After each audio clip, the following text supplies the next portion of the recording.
আজকে আমরা ভিডিও শুরু করার আগেই বলবো, ভিডিওটা কেউ স্ক্রিপ্ট করে যাবেন না, ভিডিওটা পুরো দেখবেন। আমরা আজকে ভিডিও শুরু করছি নতুন একটা সাবজেক্ট নিয়ে, যে সাবজেক্টটা মারুতি সুজুকি সুইফট ডিজায়ার 2019 থেকে 2024 পর্যন্ত যত গাড়ি লঞ্চ হয়েছে সেই বিষয় নিয়ে।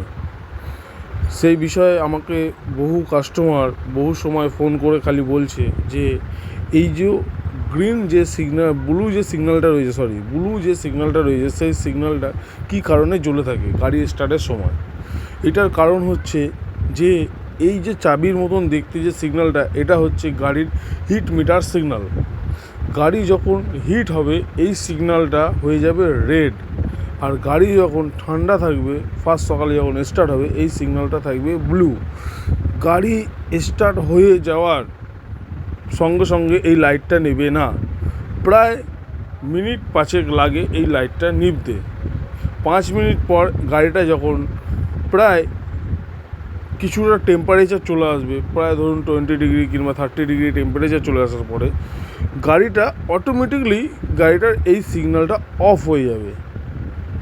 এই সিস্টেমটা হচ্ছে এই সিগন্যালটা যদি ধরুন গাড়ি স্টার্ট করার পরে ব্লিঙ্ক করছে কিংবা লাইট জ্বলে থাকছে, তখন এই সিগন্যালটা ভাববেন আপনার গাড়িতে নয় কুলেট নেই, নয় গাড়ির আপনার হিটিং কোনো সমস্যা হচ্ছে, নয় থার্মোস্ট্যাট সুইচ খারাপ আছে, নয় হিটার সুইচ খারাপ আছে, নয় গাড়ির রেডিয়েটরে ফ্যান চলছে না, নয় গাড়িতে কুলের নেই, কিছু একটা প্রবলেম হচ্ছে, যেই কারণে তখন আপনার এই লাল লাইটটা জ্বলে উঠবে।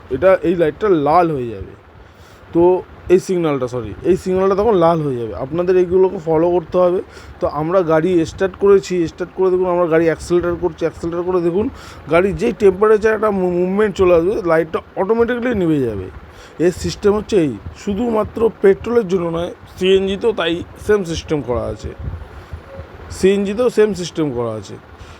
আর শুধুমাত্র মারুতির গাড়ি বলে না, এখনকার যত গাড়ি লঞ্চ হচ্ছে, আগেও কোম্পানির অনেক গাড়িতে ছিল, এখনকার বেশিরভাগ গাড়িতে সব গাড়িতেই হিট মিটারের জন্য আলাদা কোম্পানি কোনো মিটার করছে না, শুধু সিগন্যাল সব গাড়ির জন্য।